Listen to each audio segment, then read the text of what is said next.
time, cash flow statement is not applicable. Okay, so in that particular situation, whether cash flow statement, if it is not applicable, delete that particular line. That's what I am trying to say. What I have given to you is only a specimen Word file, giving the possibility of various options which you can exercise. But at the same time, be careful that what I have given is a specimen. So it is stitched according to my measurement.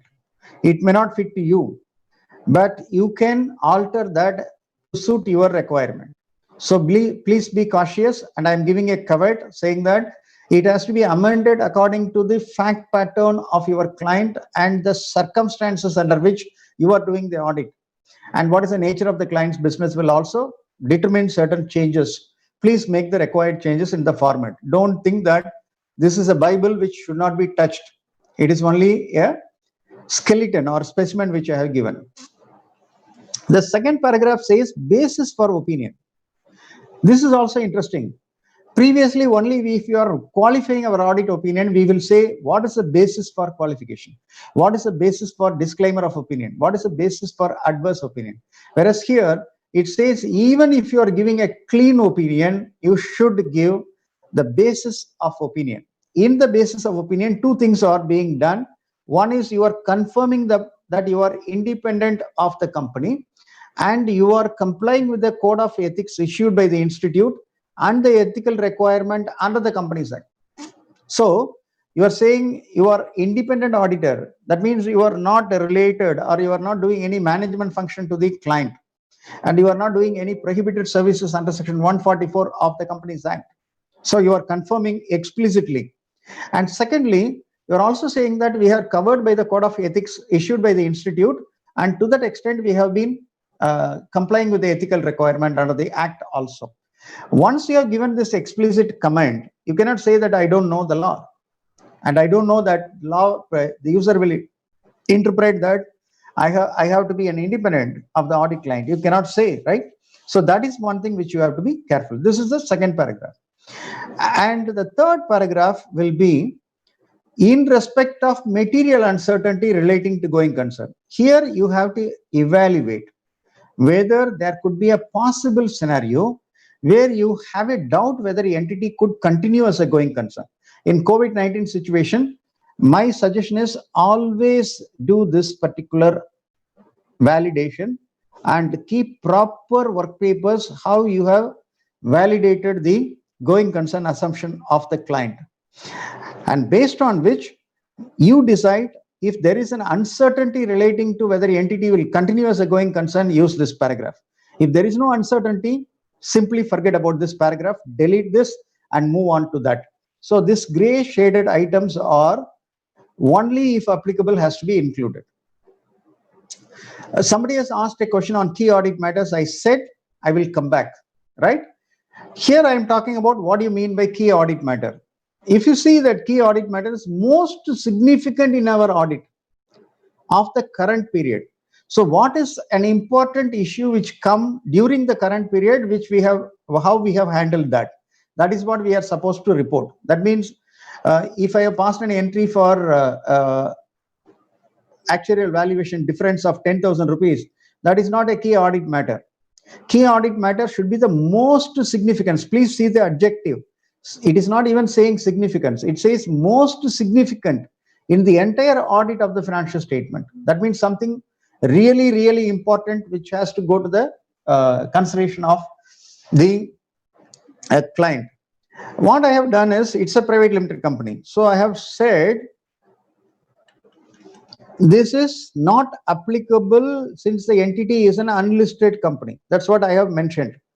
But what somebody has asked me is that, suppose I don't have a key audit matter, but I'm doing an audit of a listed company, whether I have to mention about this or I can scrap this particular paragraph. Interestingly, SA 701 says, where it is for a listed company, if there is no key audit matters, you have to specifically mention that there are no key audit matters which we come across during the course of the audit during the period. So even if it is nil, you have to mention that you have not come across any key audit matter. There is nothing to report to the shareholders. you can take the call. But the problem in a listed company is that when you say there is no key audit matters, the user of the financial statement or SEBI or role properly, find out during the course of the current year audit what are all the new development. For example, last year we have talked about a situation of introduction of Ind AS 115 revenue from contract with the customer for a listed company is a new standard. How to determine itself is a challenge. So we have used that. In the current year, some of the companies where they have a huge lease payment have encountered some situations relating to new standard on Ind AS 116. They have put that as a key audit matter. Some of the people have felt that only going concern related issue is a key audit matter. So in that case, what was already discussed in a previous paragraph, you need not repeat that again. You can say that there are no other key audit matters other than matters which has been detailedly explained or more specifically explained in our material uncertainty relating to going concern section of our audit report. You can cross-refer, that is also possible. Suppose if you have qualified certain big matters in the audit report, you can also say that there are no other key matters other than the matters which has been part of our basis of qualification paragraph. You can also use that and cross-refer that. But if you don't have anything, you cannot simply say that I don't have anything and accordingly I cannot report it. So that is not possible. You have to necessarily to say whether any key audit matters or no key audit matters. It doesn't mean that if there is no key audit matter, you will be punished, but report that there is no key audit matters. That's one question which I have actually put that on hold before I started discussing about it. Now you can actually consider those particular aspect as well. So that is also cleared. Sita Raman has asked one question. In case of entities which are dependent on imported raw material, there may be disagreements on the going concern concept as no clarity as of now, when the situation would come back to normal. You are true, sir, perfectly true.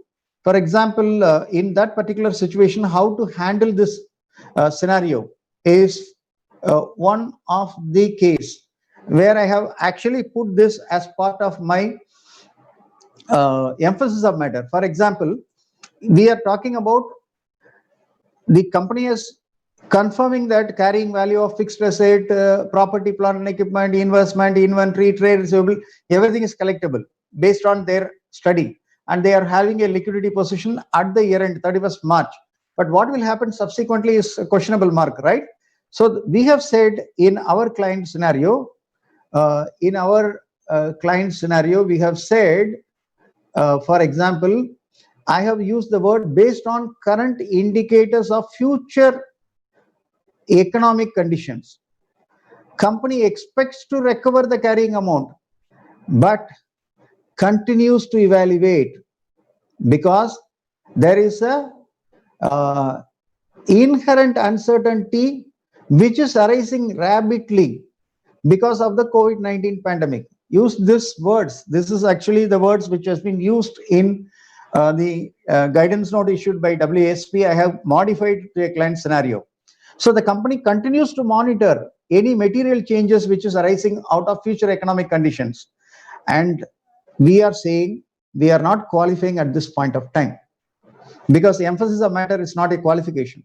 So if you are giving an emphasis of matter, you should always say that emphasis of matter starts with without qualifying our audit opinion, attention is invited to note number so and so. If you remember that, I have said what is included in the financial statement can only be emphasis of matter. So as per the note number so and so, these are all the things which has been explained, and then it is coming in. So Sitaraman sir, for your question, when you are saying that there is a disagreement between you and the client, we will only giving a positive fact, actual facts. We are not talking something negative.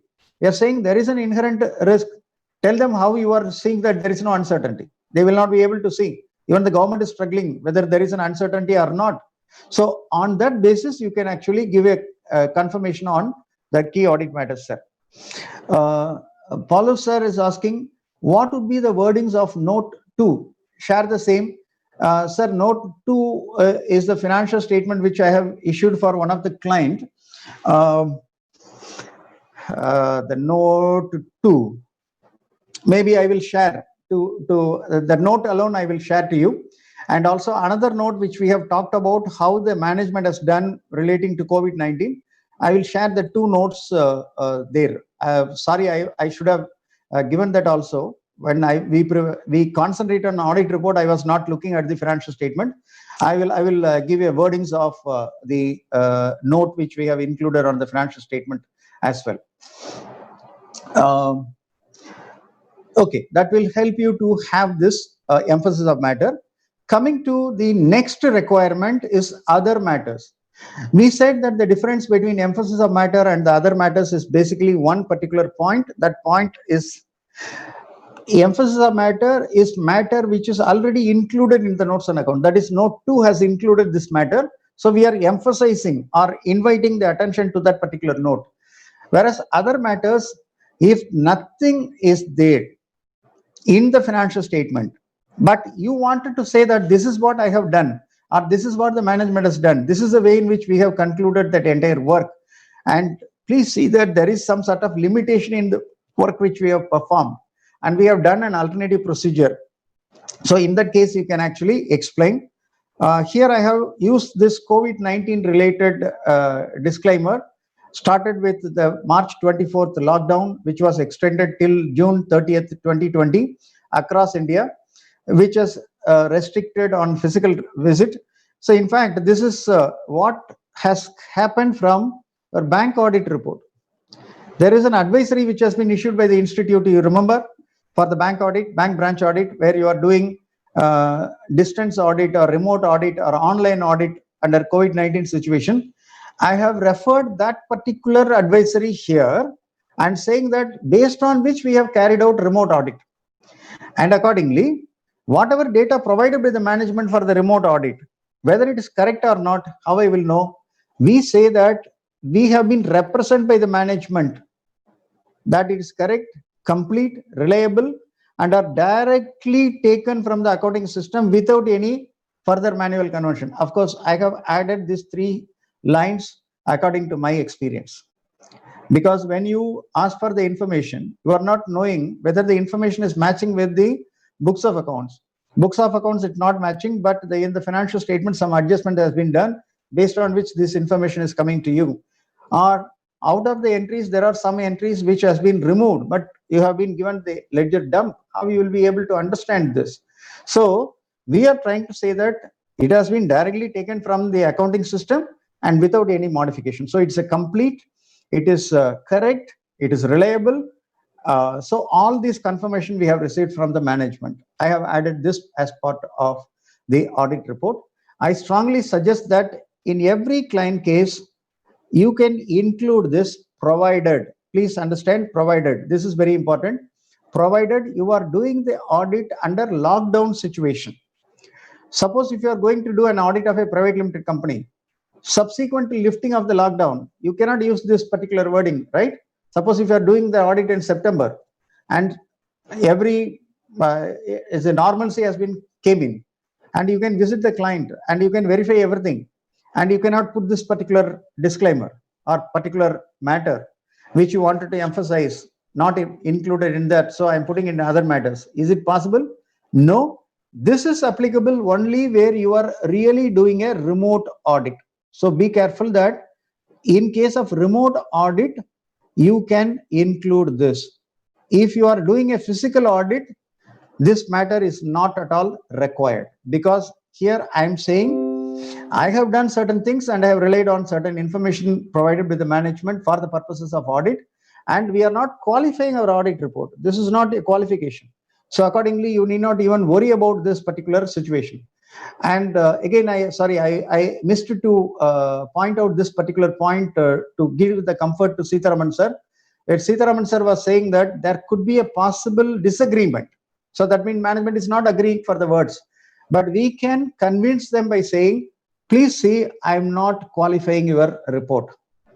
This is actual fact which we are putting here. So we are not qualifying your report. In that case, this disagreement can also be taken out. And after we have closed this other matters, interestingly, something comes out. This is one paragraph which is based on our experience. We are adding it, where the guidance is talking about this, but not the format is talking about that. The technical guidance says that suppose if certain informations are included in the financial report, like something is included in the board report or board responsibility statement, which is forming part of the financial statement, or there is some sort of reference coming into the financial statement, the user will feel that we have also validated the board report. Okay, so in that case, any other information which is included in the financial statement, my audit report is not on that particular matter. So we have to specifically talk about that particular matter. And normally my suggestion is, in a non-listed company cases, ask them not to put anything as part of the financial statement. Keep it as part of your director's report. So in that case, nothing to worry about it. In this case, this entire paragraph can be simply deleted. If they are including certain information by cross-referring to the director's report, etc., make sure that you are not conducted any audit, and accordingly you are having nothing to report on that particular item. So you have to be a little cautious on that particular side. This is an additional precaution which I am talking about, but again, evaluate where it is applicable. Then only comes the management responsibility, then comes the auditor's responsibility. These are all the normal thing which we are talking about. In the auditor's responsibility, we are also talking about the various audit procedure which we have performed. My simple suggestion is keep proper audit documentation relating to all these areas which we are explicitly saying we have carried out. And it is talking about materiality also. So also have proper audit documentation relating to materiality. So this is the first part of your audit report. The second part is your legal and regulatory requirement, applicable only to companies and not for non-corporate entities. For each of the provisions which are there, I have included the possible options. For example, this is a small company where these parameters are not met, accordingly CARO is not applicable. So I have mentioned that. So why CARO is not there? Suppose if it is more, the conditions are not fulfilled, even one condition has been satisfied, then I am saying CARO is attached as part of the annexure. And 143.3, whatever 5-6 points which we have to say mention, I have included. And there could be a lot of changes. For example, IFC, internal financial control, will applicable only if the turnover is more than 50 crore and the borrowings are more than 25 crore. Otherwise, it is not applicable. So I'm mentioning that suppose if a client's borrowing is more than 25 crore, even for a private limited company, then you have to necessarily give the report of internal financial controls. So then Annexure B is the internal financial control. Like that, the gray shaders are options for a different possibility. You can have another possibility also. Please amend and use it accordingly. So this is what your audit report. UDIN goes without saying. Now we are very, very familiar with what is UDIN. So we don't have anything to worry about UDIN now. We know how to develop UDIN and do it. Last year, it was a big challenge for all of us. Then CARO report also, I have given various options for each of the classes. You can take this as a simple guidance for you. And the third part is your internal financial controls, if it is applicable, where the turnover is more than 50 crore or the borrowings is more than 25 crore. So this is the specimen audit report for a private limited company. Based on this, you can always understand that what we are talking about is nothing but I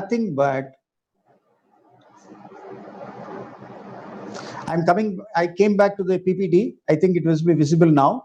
So if you see this, you are seeing that whatever we have discussed in our audit report in the subsequent, it is nothing but an explanatory statement or running statement for you to understand.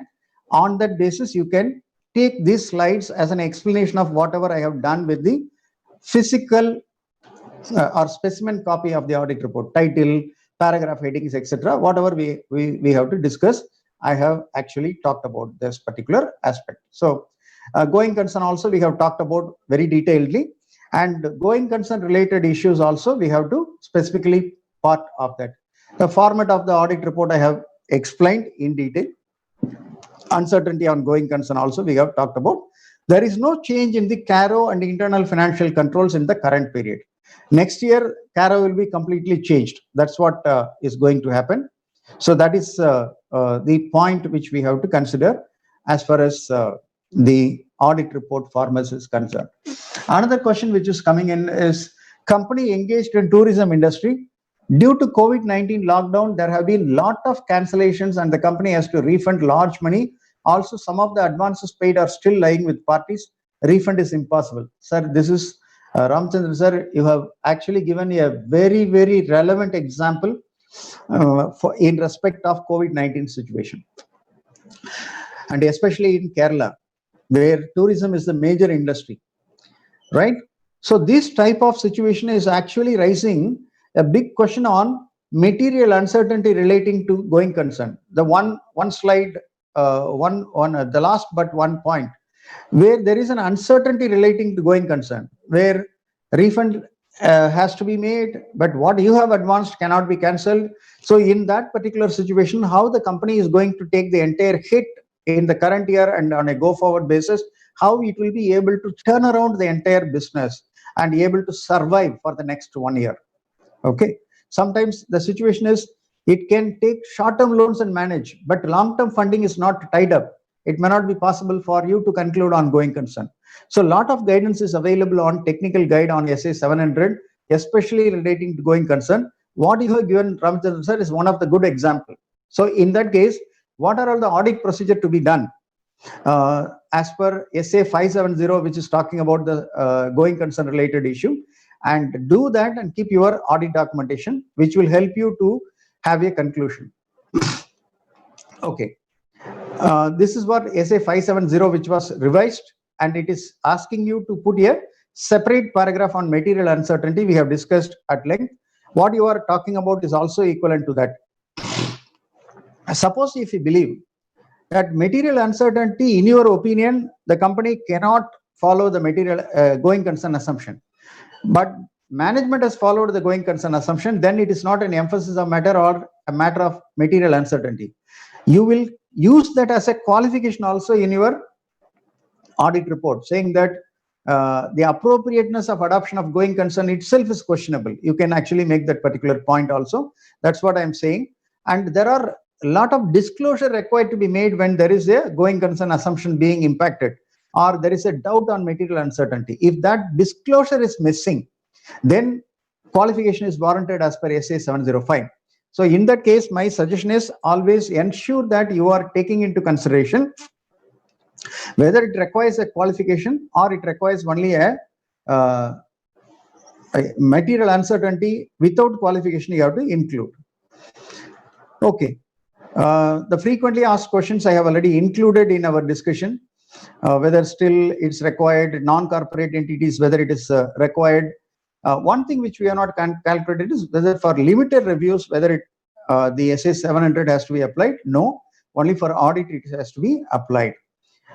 And when we are coming to the SA 705 on qualification, as we have said, if it is very severe, that is, it uses the word whether the impact is pervasive and material. What is pervasive?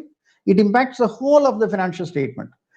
An important disclosure is missing in the financial statement, or one particular item, when it is accounted for, it impacted the entire financial statement. The profit has been totally becoming a negative number.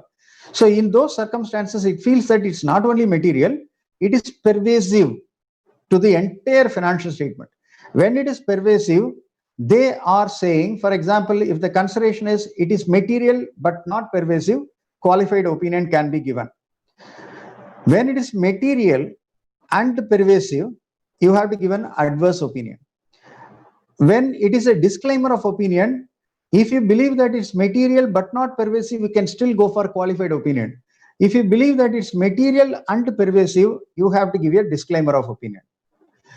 And if there is a scope limitation, you have to assess whether it is material but not pervasive, then you can issue a qualified opinion. If it is material and pervasive, you have to find out whether it is possible to resign rather than continuing with the audit. If legally you are prohibited from resigning, give a disclaimer of opinion. That's what the standard says. And to summarize that, suppose if the auditor's judgment, it is pervasive of the effects which has been identified or possible effects on the financial statement, material but not pervasive. Financial statements are materially misstated is a qualified opinion. Pervasive and material, it is an adverse opinion.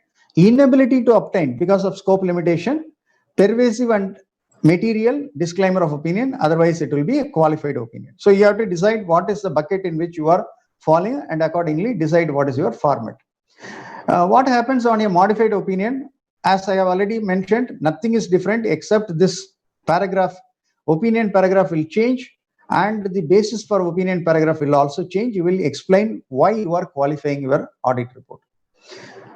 And emphasis of matters and other matters I have already explained to you. And please understand, emphasis of matter is not substitution for modification, because people used to say, if you are not allowing me to qualify, okay, I will give you a concession for you. I will put a emphasis of matter. It's not a qualification. No, it is not a substitution for a qualification. If it has to be qualified, you have to qualify. I have seen cases where companies, auditors used to say, the debtors are outstanding for more than 3 years and no provision has been made. The management believes that it's collectible. They are putting that as part of emphasis of matter. No way. 3 years, management is giving the same confirmation. How you will be able to collect it? That's a big question mark. So it is not a substitution for modified opinion. If you have to qualify, use SA 705. And it is not a substitution for key audit matters. And it should indicate you are not qualifying this. And the placement should be after opinion paragraph, after key audit matters paragraph, it has to come. And it should have a distinctive heading of emphasis of matter. That's what we have seen. And it cross refers to note. For example, Paulo sir has specifically asked, can you give the wordings of note 2? Because I am referring to note 2. Cross reference of the relevant financial statement note. One I have taken as an example is the litigation. Another example is there is a subsequent event which has happened materially after that. For example, there is a very big fire accident has happened, or flood has happened, and there are some fatal catastrophe which has happened, or you have sold the company to somebody else, company underwent insolvency. These are all significant events subsequent to the balance sheet date, before the auditor's report date. So emphasis of matter may be required. Sometimes a new accounting standard has been early adopted, so not before the specified date. You can early adopt. In that case, it has a material impact on the financial statement. You have to explain. I have said natural calamity, you can explain. Or the law or regulator requires a different accounting principle, but not in accordance with the accounting standard. Maybe a scheme of arrangement accepted by the court of law, where the adjustments has been, accounting treatment has been part of the court scheme. So in that case, the auditor will emphasize the matter, saying that this is what as approved by the court, but this is what is prescribed as per the accounting standard. It's not a qualification. Other matters, as I have said, it will come after the emphasis of matter paragraph, but relating to matters not included as part of your financial statement. Another question which is coming from Augustine is that while qualifying report, whether the matter subjected to the qualification for the current year is continuing matter which was not qualified in the previous year, also to be considered and report. A good point, Augustine. In fact, I have skipped certain slides because it's very theoretical for the want of time, but you have asked a specific question on that particular aspect. Suppose if I qualified a particular matter in the previous year, same matter continues in the second year also.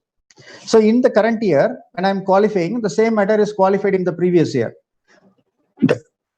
What you are supposed to do is you have to qualify this and specifically add one more line saying that this matter was also qualified in our earlier year auditor report.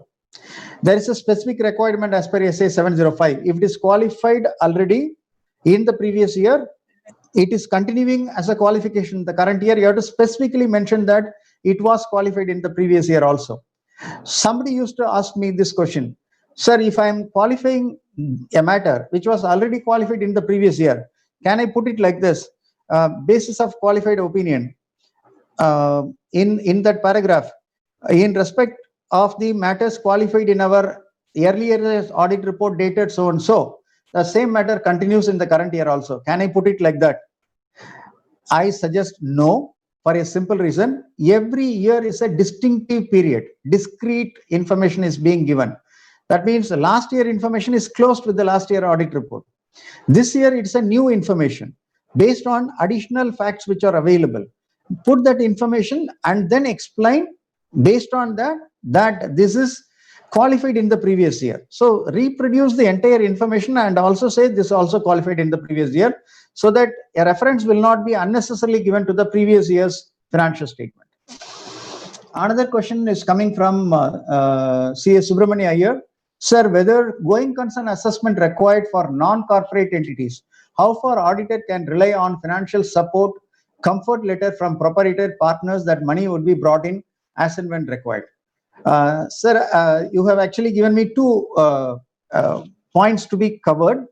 Thank you for this question. First question is, whatever audit report which we are talking about, whatever qualification which we are talking about, will squarely applicable to a non-corporate entity as well.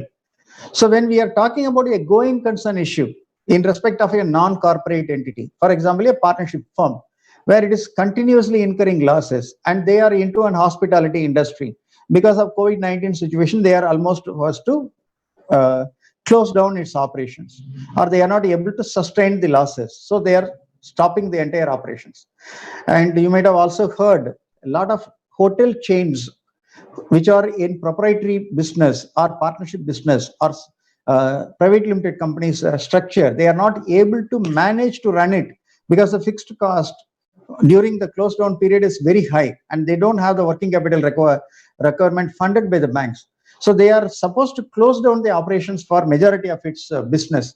So even that major curtailment will be shown as part of your non-corporate entity. Okay, so in that case, you are supposed to have a situation of going concern affected even for a non-corporate entities. You have to refer to that.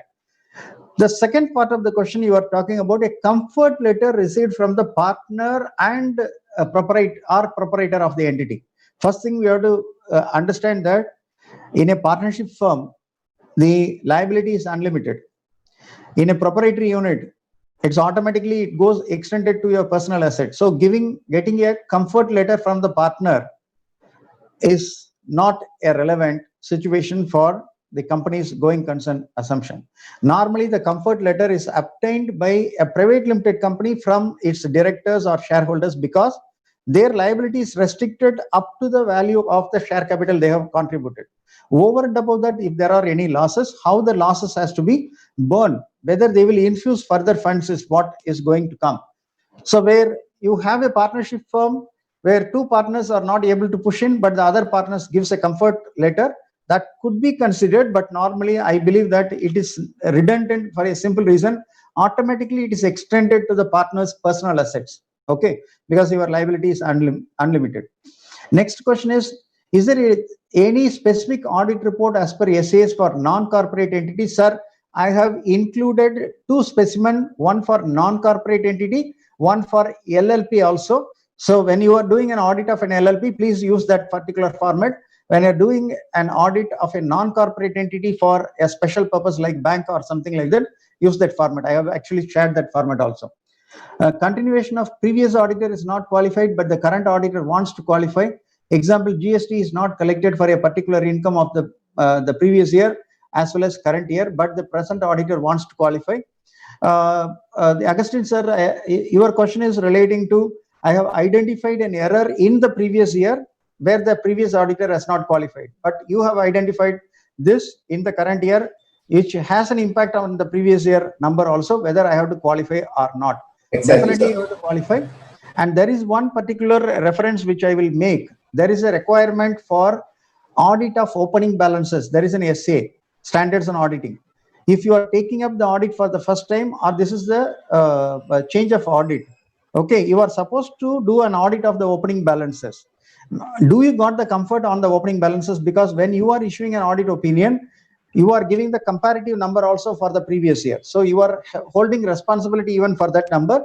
So accordingly, you have to do it. But only one caution which I wanted to tell you is that if this impact is so huge and it is relating to a company, Companies Act requires a restatement of the financial statement. That means you have to apply for restating the financial statement itself for the previous year because it contains an error, right? So you have to assess whether there is a requirement for restatement of the financial statement if it is a private limited company. If it is a non-corporate entity, you can put the entire amount in the current period and do it. In fact, I used to have met some chartered accountant firm where they are taking up audit from a previous auditor. The audit plan itself contains find out errors made by the previous auditor. Sir, can I talk? Not doing your audit. First, find out the errors of the previous auditor and make the previous year adjustment entry. They are having certain principle because they wanted to demonstrate to the company that I have done a better audit than the previous auditor. There are some people intentionally doing it. But if you have come across such a type of error during the course of your audit, it is our responsibility to comment on our audit report as well. So you rightly pointed out that if the previous auditor omitted to do that, you are supposed to report it, provided it is material to the financial statement. Because your entire audit is based on the concept of materiality. It is not based on every trivial item. What is material? There is a separate standards on auditing. Most likely in the planning section or in the execution section, they might have talked about the materiality aspect as well. If it is not material, auditing standard is not applicable. Accounting standard is not applicable. Statement, separate item is also not required. Maybe the one question which is coming, whether a non-corporate entity should provide a comparative figures for the previous year? No, sir, because there is no mandatory legal requirement. Only under the Companies Act, it is required to be included. And accordingly, for non-corporate entities, previous year number is not mandatory. If the client wants to include it, you can include it, but it's not mandatory. Pramod is asking a question. Will you share that PPT? Is already shared. The branch will make the arrangement to reach to every one of it. In fact, I have seen that the chairman has made a note saying that it will send to all the registered participants through Google form or something like that. He has already mentioned that. With that, I conclude my session with a big thanks to all my friends from Ernakulam branch to virtually connect with you and meet all of you face to face, though virtually. And in case if there are any questions, I will take further questions and some other questions which you wanted to discuss at any point of time. My contact details is already available in the backup paper. So you can always get connected with me. It is my usual practice to talk to all my friends whenever they are having on the field, they have some worries and they are having whether this wording is correct or that wording is correct. They normally talk to me with the facts of the case. I normally discuss with them over phone and help them out. It will be my pleasure to do that for every participant of this particular session. Thank you so much, Chairman and the office bearers of Ernakulam branch and the participants for making it so lively. Thank you so much. Really, it was a very, very, very exhaustive presentation. Jojo wants to ask some question, Chairman. Yes. Jojo Augustine. Sir, one more. In fact, can you hear me, sir? Can you hear me? Any more questions which is coming in? Sir, in fact, good evening, sir. Can you hear me, sir? If there are any questions, you can raise it. Sir, can you hear me? Yes, Jojo, you can ask question. Sir, my question was, this is related to one listed company. The previous auditor has not reported non-collection of GST on their income, and management is manage the auditor, and he is not reported. But now the present auditor is presumed that it is a taxable income. So the previous year opening balance, there is no liability in the balance sheet because the company is not accounted any liability. Now the same income is accrued in the current year and accounted, and the present auditor seems that it is a taxable, and the company is not giving a proper reply that why it is not collected GST. So whether while we are qualifying the report, whether we have to consider the liability on the previous year's income, which need to be reported. Yeah, Jojo sir, it is as you already asked this question. Yes, if there is an error in the previous year and which is continuing in the current year also, it is not necessarily. It is not only required to comment about the current year number. Even the previous year number, we have to comment on that particular aspect. Management cannot simply say that the previous auditor has given a clean sheet. Why you are raising this particular point? So they have to demonstrate why this is still an acceptable point according to them. Is there a legal precedence or a judgment which is available, or a circular or notification which is available, based on which you have concluded, you and your auditor of the previous year has concluded that it's not a taxable service. But in your view, it is a taxable service because of the development. Necessarily, you have to qualify for the current year impact as well as the previous year impact. Okay, sir. Thank you. One more question, which is coming from Pramod regarding branch audit. To whom should we address, to main auditor or the management? Sir, it depends upon what is the letter of engagement. Normally, what happens in a branch audit, it will say that you sent the audit report directly to the statutory auditors. That's a consolidation auditor. Even in a bank branch audit, you might be seen that they will say that send it to chartered accountant so and so, camp office at zone so and so.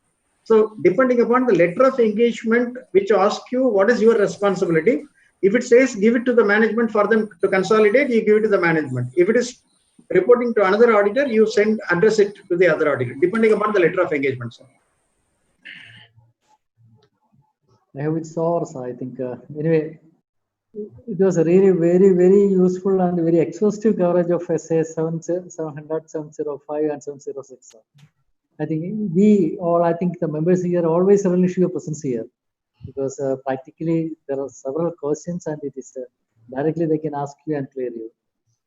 I don't think the time was not enough. I think 2 hours was not enough. I think it should have been 3 hours, but you are really tired. I think we know that. I think there was one more question. One member asked me whether you will cover relative party that did guidance also, but I told them that it will cover it later on. We will do it later on, sir. We will do it later. Anyway, it was a wonderful.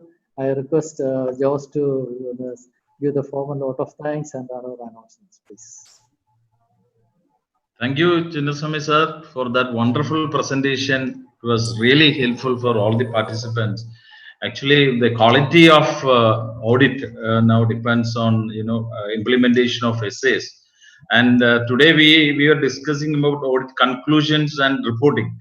From the beginning, when we start the audit, from planning to conclusion and reporting, it's very much important. But if you look at the others who see our quality only through our reporting, our conclusions and reporting, so I think you have touched upon not only these essays, but also you are talking about essay 330, essay 240, even audit evidence, going concerns, uncertainty on going concern. All this, I think, based on the other essays also you were explaining. It was a wonderful session for all of us. It's really enlightened all of us. Of course, considering all this while we report, the users of our audit report will clearly understand the material transactions and events. So thank you very much for your wonderful presentation. It's really enlightened us. On behalf of Ernakulam Managing Committee, Ernakulam Branch Managing Committee of SIRC of ICI, I extend a sincere gratitude to you. And on behalf of all the participants here also, I thank you very much. And I also thank all the participants for their very active participation, or lively participations here. It was very live and lot of questions asked. Thank you very much, all the participants. And thank you all the managing committee members also. There are a few announcements.